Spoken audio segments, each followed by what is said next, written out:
Shalom saudara yang kasih oleh Tuhan. Banyak hal yang telah Tuhan kerjakan di sepanjang kehidupan kita. Maka mari datang kepada Tuhan dengan pengucapan syukur. Sebab Dia Allah yang baik. Amin.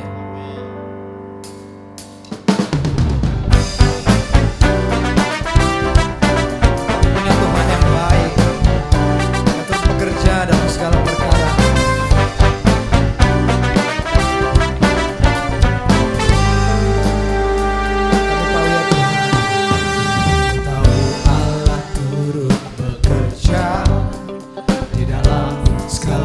Perkara untuk mendatangkan kebaikan bagi yang mengasihi Dia.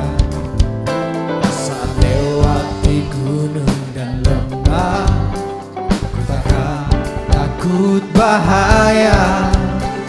Penyertaannya ku rasakan di sepanjang jalan hidupku. Sebab Dia baik. Sebab Dia baik, amin. Ku angkat tangan memuji Dia. Sebab Dia baik untuk selamanya, selamanya. Kasih setianya, puji Yesus. Sebab Dia baik. Kami punya Tuhan yang baik, yang selalu menyertai kehidupan kami. Amin.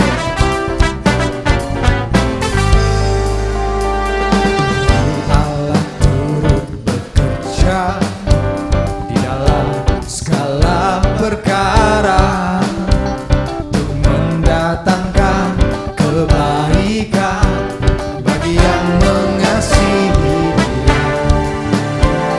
Saat lewati gunung dan lembah, ku takkan takut bahaya.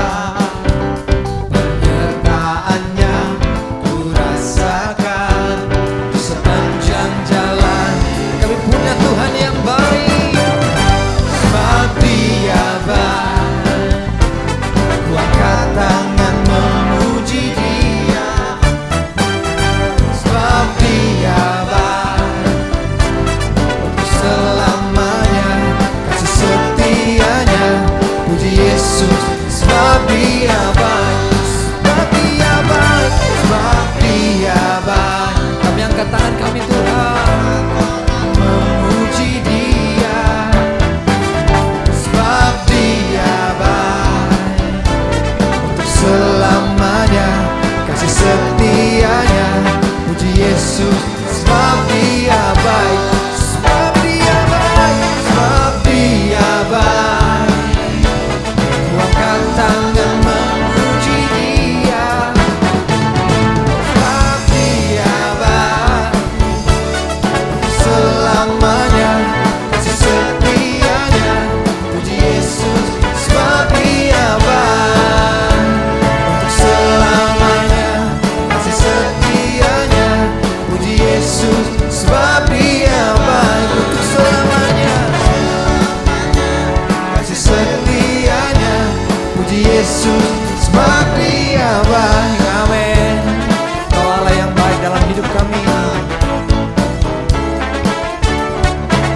Bersyukur Tuhan. Amin. Tuhan Kau baik dalam hidup kami. Kami bersyukur. Mari saudara siapkan hati kita.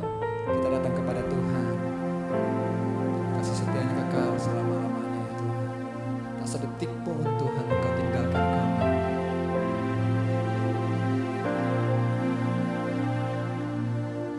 Tak sedetik pun Kau tinggalkanku. Anugerah-Mu melimpah bagiku.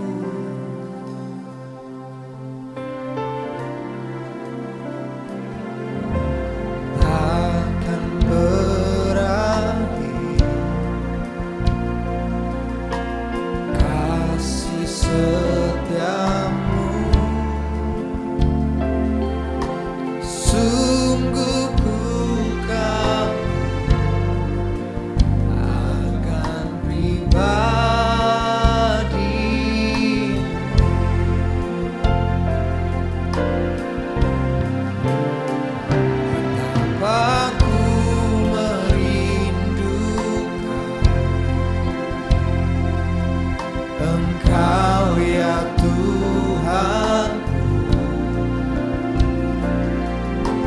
jiwaku haus kepadamu.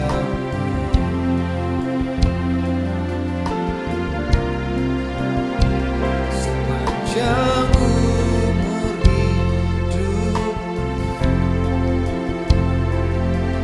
Kau memberkatiku. Kami puas Tuhan, ku puas dengan kebaikan-Mu.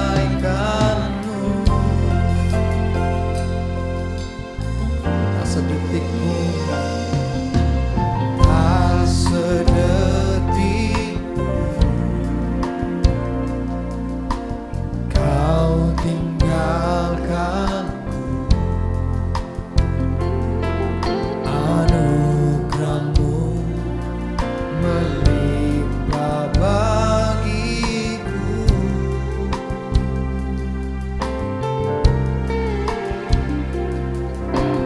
Takkan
terhitung pertolongan-Mu dalam hidupku.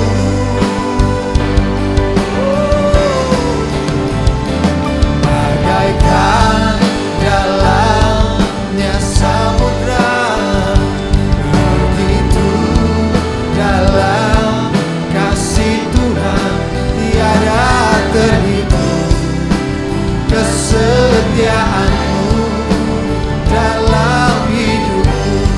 Bagaikan langit yang membentang, bagaikan langit yang membentang, begitu luas kasih Tuhan tiada terhitung pertolongan-Mu dalam hidupku. Yesus, bagaikan dalamnya samudra, begitu dalam kasih Tuhan tiada terhitung kesetiaan dalam hidupku. Mari nikmati kebaikan Tuhan. Haleluya. Kami ingat segala kebaikan-Mu dalam hidup kami ya Tuhan. Oh, tiada laba-laba sando, tiada terhitung, tiada terhitung pertolongan-Mu, kebaikan-Mu. Haleluya. Laba-laba ya sando, haleluya. Laba ya sande. Menikmati setiap kemurahan-Mu, kebaikan-Mu. Haleluya. Mari bersama-sama bagaikan langit yang membentang, begitu luas kasih Tuhan tiada terhitung pertolongan-Mu dalam hidupku.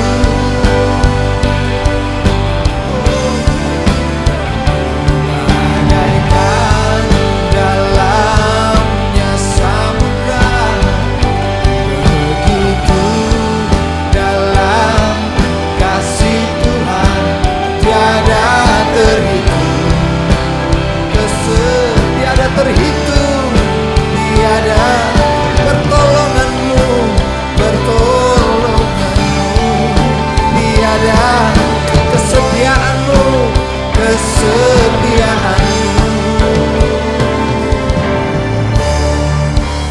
dalam hidupku.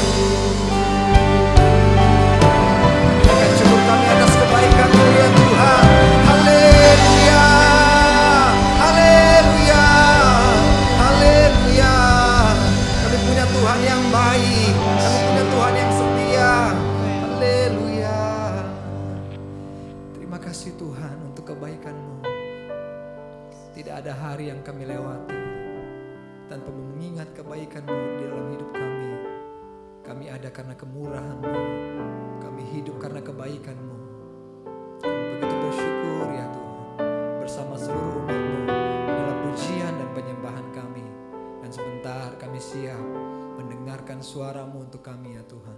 Berfirmanlah bagi kami siap mendengarkan Engkau. Dalam nama Yesus kami berdoa, kami bersyukur. Haleluya. Amin.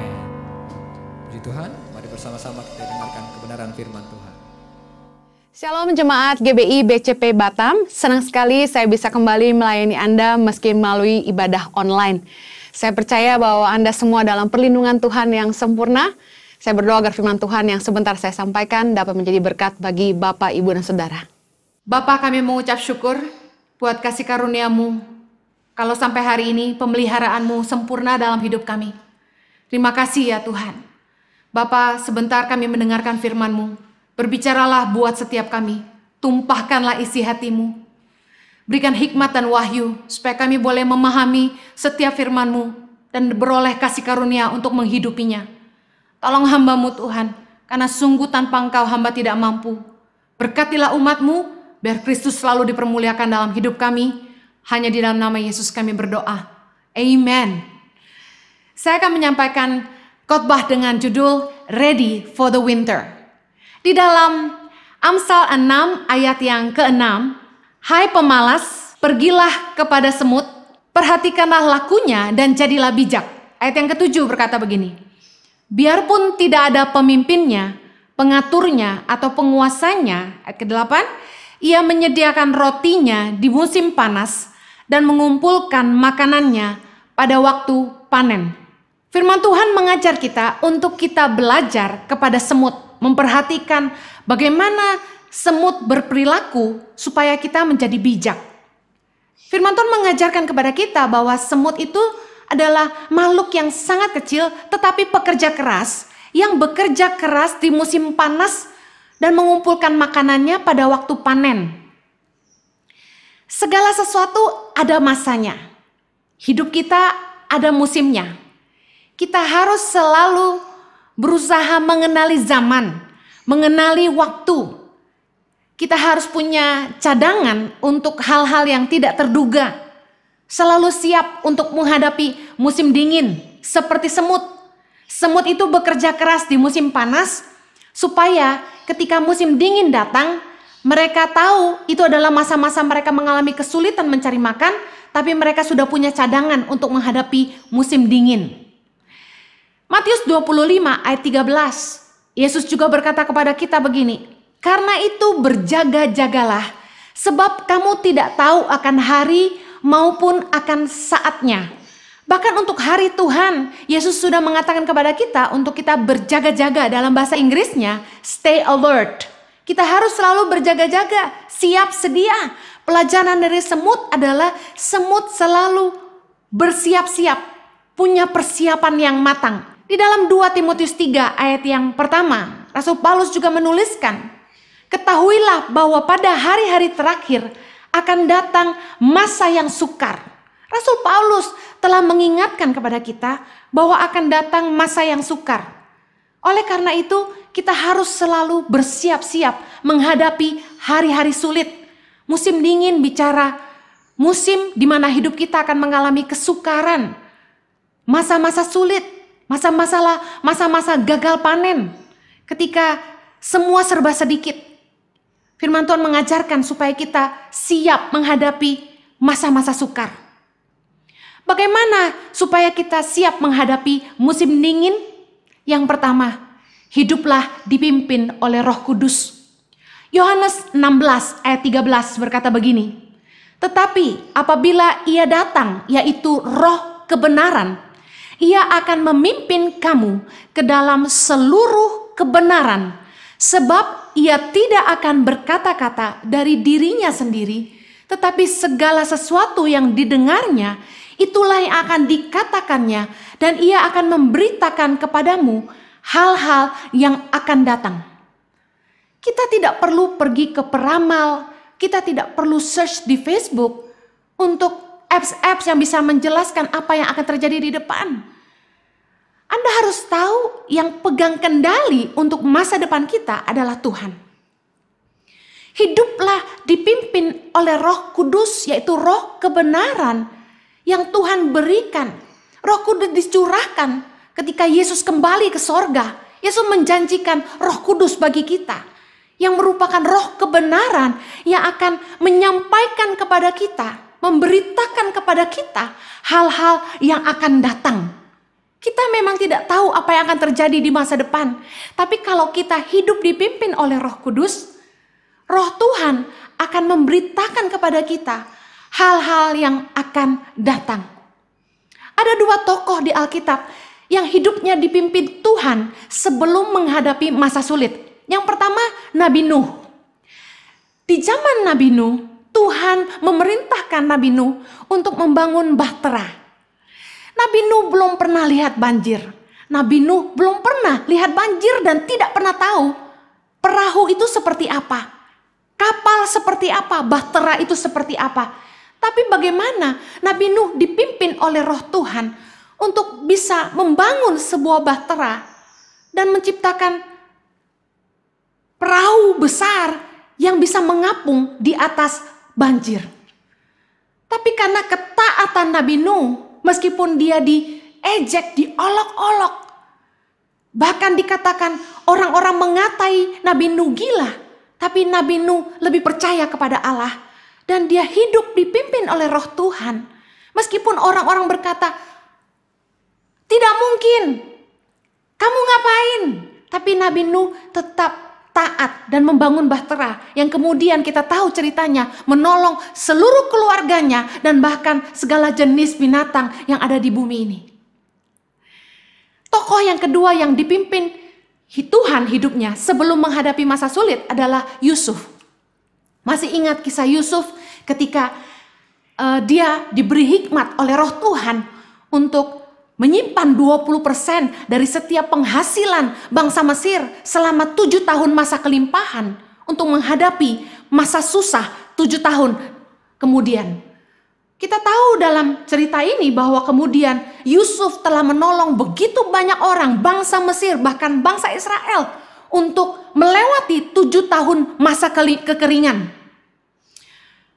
Kalau kita hidup dipimpin oleh Roh Tuhan, kita akan mengantisipasi masa-masa sulit yang akan datang. Roh Tuhan diberikan kepada kita supaya kita mengerti apa yang akan terjadi. Oleh karena itu penting sekali untuk kita taat kepada Tuhan. Meskipun orang di kanan kiri kita berkata, tidak mungkin, siapa kamu? Tapi hiduplah taat kepada Tuhan. Saya bersyukur karena Tuhan menaruh di hati saya sejak Desember 2018 untuk mulai fokus sama keluarga. Di Desember 2019 kembali pewahyuan itu turun bahwa saya harus jadi terang bagi keluarga saya. Saya bersyukur ketika akhir tahun 2019 Tuhan memberi saya hikmat untuk memulai pelayanan YouTube. Dan dalam waktu singkat, sejak Mei 2019 sampai ke hari ini, pelayanan YouTube kami mulai terbangun.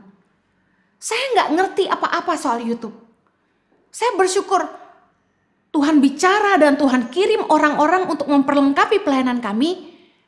Saya tidak pernah tahu bahwa COVID-19 akan melanda dunia, kemudian gereja-gereja nggak bisa beribadah, dan kemudian undangan khotbah akan berhenti, yang dimana saya sudah pernah berkata berkali-kali dalam khotbah saya bahwa saya dan suami menafkahi keluarga kami dari mimbar gereja. Ketika undangan khotbah berhenti, kami bingung, tapi bersyukur Roh Tuhan telah memimpin kami untuk membangun pelayanan online. Bahkan sebelum COVID-19 saya ingat saya sampaikan kepada teman-teman saya bahwa saya akan mengurangi jadwal khotbah karena saya akan fokus bangun pelayanan YouTube, online ministry. Dan saya pernah katakan kepada suami saya, izinkan saya mulai 2021 saya udah gak khotbah keliling lagi, saya mau fokus sama keluarga. Saya gak tinggalkan pelayanan, saya akan tetap khotbah tapi online. Yang mana saya percaya bahwa bisa akan menjangkau lebih banyak orang di seluruh dunia ini. Dan bahkan orang gak perlu susah-susah untuk ketemu saya. Mereka bisa dengar firman lewat pelayanan YouTube kami. Saya bersyukur Tuhan menyelamatkan kami di masa sulit ini melalui channel YouTube, channel Instagram yang tiba-tiba saja Tuhan promosikan. Kita harus selalu peka dan hidup dipimpin oleh Roh Tuhan. Meskipun kita tidak tahu apa yang akan datang. Tapi kalau kita hidup dipimpin Tuhan, kita akan siap menghadapi masa-masa sukar. Poin yang kedua, bagaimana kita siap menghadapi musim dingin dalam hidup kita. Masa-masa sulit. Yang kedua, kita harus bekerja keras di musim panas. Amsal 30 ayat 25. Semut bangsa yang tidak kuat, tetapi yang menyediakan makanannya di musim panas. Dikatakan semut, bangsa yang tidak kuat. Anda tahu semut sangat kecil, kita pencet saja sudah selesai hidupnya. Tetapi dikatakan menyediakan makanannya di musim panas. Kesiapan kita menghadapi masa sulit bukan soal besar atau kecilnya penghasilan kita, tapi dari seberapa rajin kita bekerja dan seberapa bijak kita mengelola. Bijak mengelola berkat Tuhan di masa kelimpahan. Musim panas, masa panen, bicara soal ketika Tuhan memberikan kesempatan untuk kita menuai. Kita harus menuai dan bekerja sungguh-sungguh. Kita nggak akan menuai kalau kita nggak kerja sungguh-sungguh. Mau penghasilan kita sebesar apapun, kalau kita nggak pandai mengelola, pasti akan habis juga. Bijaksanalah mengelola berkat Tuhan di masa kelimpahan. Dalam Amsal 31 ayat 25 dikatakan pakaiannya adalah kekuatan dan kemuliaan. Ia tertawa tentang hari depan. Dalam bahasa Inggris di Amplified Bible ditulis dengan sangat baik, dikatakan begini. Strength and dignity are her clothing, and her position is strong and secure. She rejoices over the future. Dikatakan, knowing that she and her family are in readiness for it. Masa depan itu bicara tentang ketidakpastian. Kita nggak pernah tahu apa yang akan ada di depan kita. We never know what the future holds. Tetapi dikatakan wanita yang cakap ini, pakaiannya adalah kekuatan kemuliaan. Dia tertawa tentang hari depan. She is so confident about her future. Dikatakan firman Tuhan dalam Amsal 31 ayat 25 di Amplified Bible, knowing that she and her family are in readiness for it. Dikatakan dia, wanita ini dan keluarganya siap untuk menghadapi masa depan. Amsal 31 ayat 15 dikatakan begini, ia bangun kalau masih malam, lalu menyediakan makanan untuk seisi rumahnya dan membagi-bagikan tugas kepada pelayan-pelayannya perempuan. Ia membeli sebuah ladang yang diingininya dan dari hasil tangannya kebun anggur ditanaminya. Ia mengikat pinggangnya dengan kekuatan. Ia menguatkan lengannya. Ia tahu bahwa pendapatannya menguntungkan. Pada malam hari pelitanya tidak padam. Kenapa wanita ini dikatakan di Amsal 31 tadi di ayat yang ke-25, dia sangat percaya diri dengan masa depan, dia siap menghadapi masa depan? Jawabannya adalah ini. Di masa kelimpahan, dia bekerja keras. Dia rajin, dia tidak malas. Ia bangun waktu masih malam. Bahkan dia membeli sebuah ladang yang diingininya.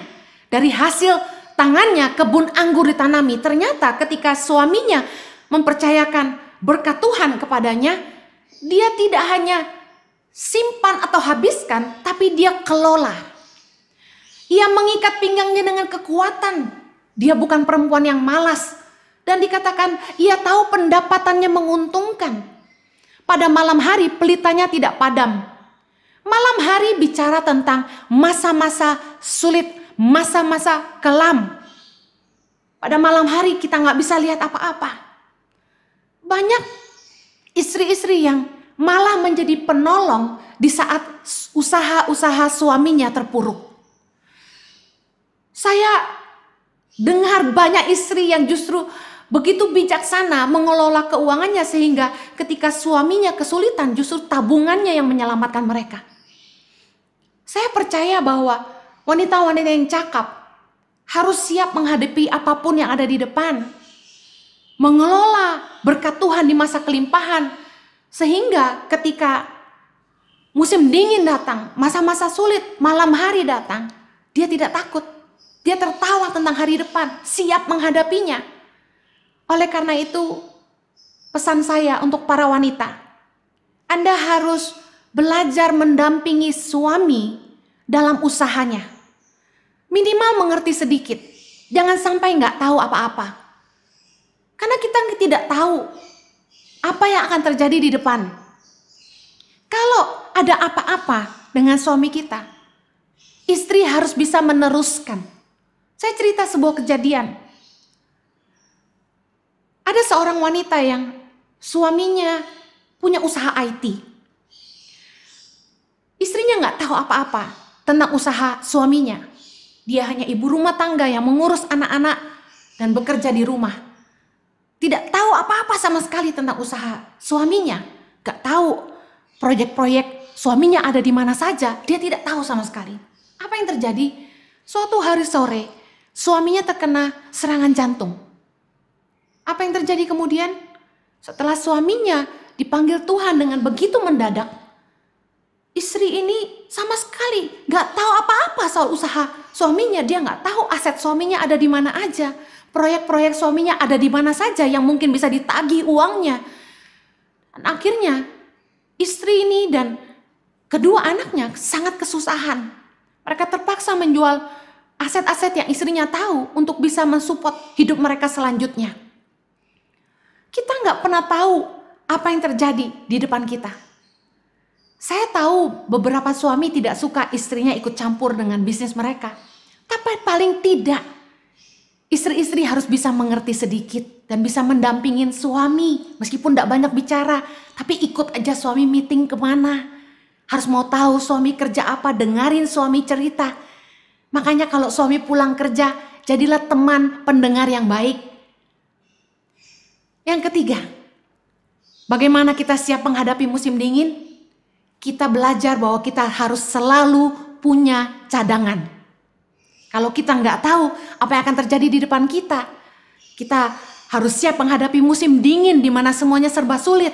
Kita harus siap menghadapi malam hari, bicara masa-masa kelam. Kita harus selalu punya cadangan. Sebuah pelajaran dari Matius 25 ayat yang pertama. Pada waktu itu hal kerajaan sorga seumpama 10 gadis yang mengambil pelitanya dan pergi menyongsong mempelai laki-laki. 5 di antaranya bodoh dan 5 bijaksana.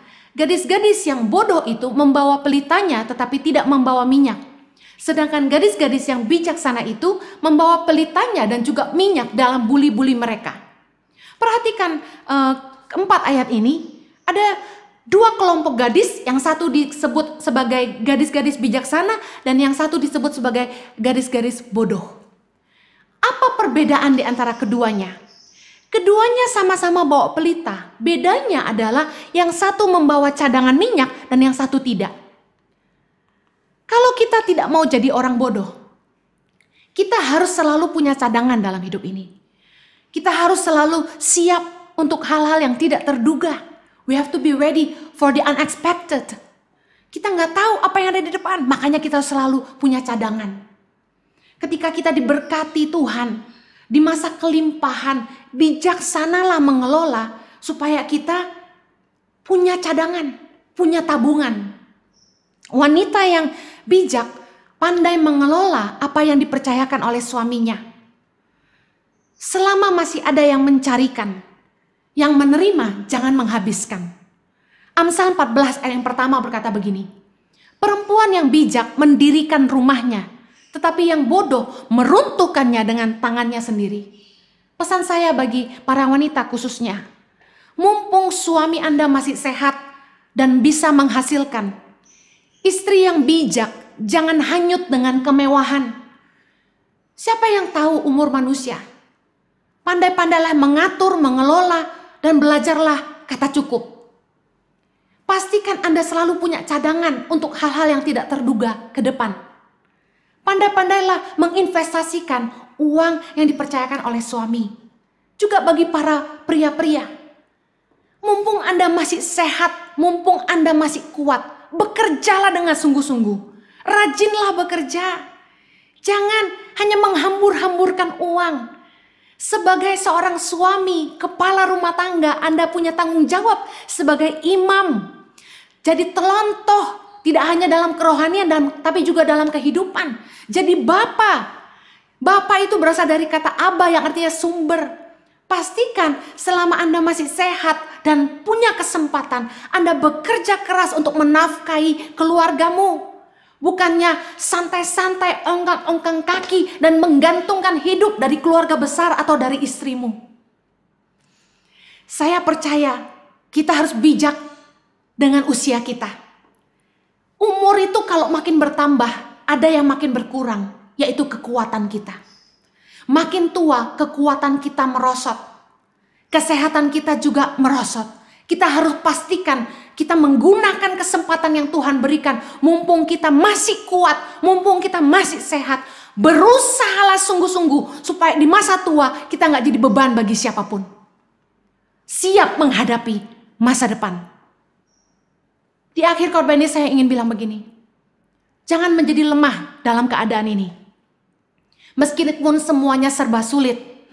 Meskipun masa-masa kelam sedang kita hadapi.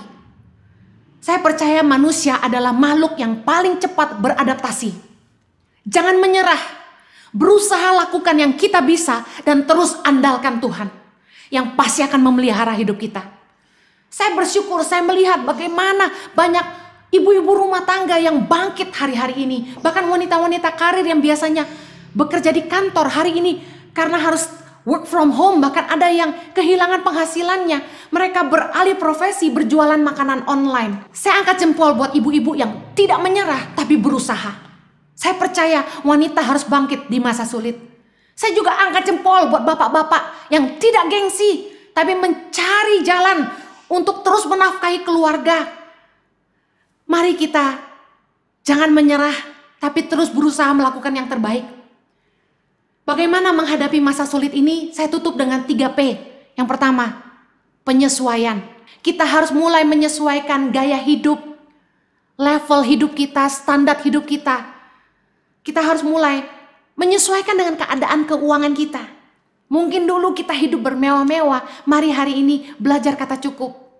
Kita harus mulai menyesuaikan cara kerja. Kalau dulu kita bisa pergi kemana-mana, traveling kemana-mana, dan hari ini kalau kita harus work from home, Anda harus ubah attitude Anda dalam bekerja, harus bisa efektif bekerja dari rumah. Beradaptasilah. Yang kedua, P yang kedua, bagaimana kita menghadapi masa sulit? Kita harus mulai perbaiki kembali dalam penataan, pengelolaan hidup kita.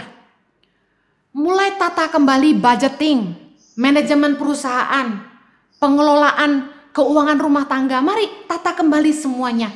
Pakai masa-masa yang sulit ini untuk kembali menata ulang hidup kita, menata cara kerja, menata manajemen perusahaan. Mulai pangkas yang tidak perlu. P yang terakhir adalah perencanaan ke depan. Ke depan mungkin keadaan tidak akan sama seperti sebelum COVID-19. Harus ada cara-cara dan standar yang baru. Mulai rencanakan dari sekarang. Saya mulai bilang sama Jojo, apa yang kita lakukan nanti kalau COVID-19 sudah selesai. Kita mulai rencanakan dari hari ini. Apa yang kami mau akan kerjakan ke depan. Karena saya percaya semuanya nggak akan pernah sama lagi. Tapi jangan takut. Serahkan hidup kita kepada Tuhan. Do your best and let God do the rest. 1 Petrus 5 ayat yang ke-7 berkata, serahkanlah segala kekhawatiranmu kepadanya, sebab Ia yang memelihara kamu. Saya berdoa supaya Anda tidak patah semangat, tapi Tuhan terus menolong hidupmu, mencukupi segala kebutuhanmu, dan menyertai engkau dan seisi rumahmu dengan kasih karunia-Nya yang melimpah di dalam nama Yesus. Amin. Tuhan Yesus memberkati. Thank you for having me. God bless you. Stay safe. Shalom. Selamat pagi Bapak Ibu Saudara. Terima kasih sudah menyaksikan siaran kami pada pagi hari ini. Kami dari GBI Jodoh Batam mengundang bagi Bapak Ibu Saudara yang menonton siaran ini yang belum menerima Tuhan Yesus sebagai Tuhan dan Juru Selamat pribadi. Pagi hari ini kami beri kesempatan bagi Bapak Ibu Saudara yang menyaksikan siaran ini untuk boleh menerima Tuhan Yesus secara pribadi dalam hidupnya. Mari ikuti doa saya.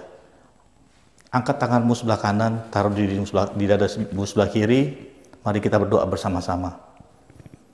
Tuhan Yesus, terima kasih buat pagi hari ini. Pagi hari ini, saya mengaku di depan Tuhan. Saya adalah orang berdosa. Upah dosa adalah maut. Saya tahu Tuhan,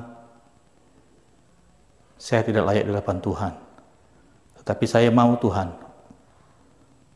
pagi hari ini mengaku dosa saya. Hapuskan segala dosa dan pelanggaran saya Tuhan.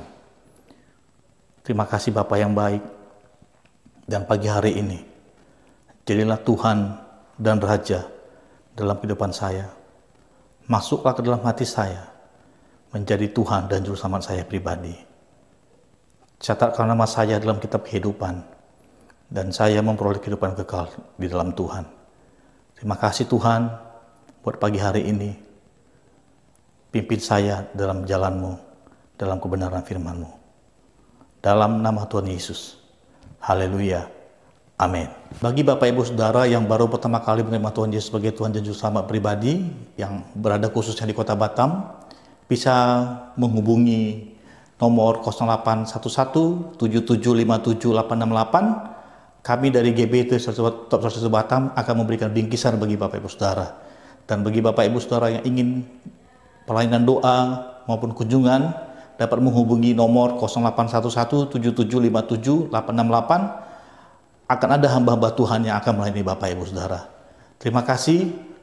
Sampai jumpa minggu depan. Tuhan Yesus memberkati. Punya Tuhan yang baik, yang terus bekerja dalam segala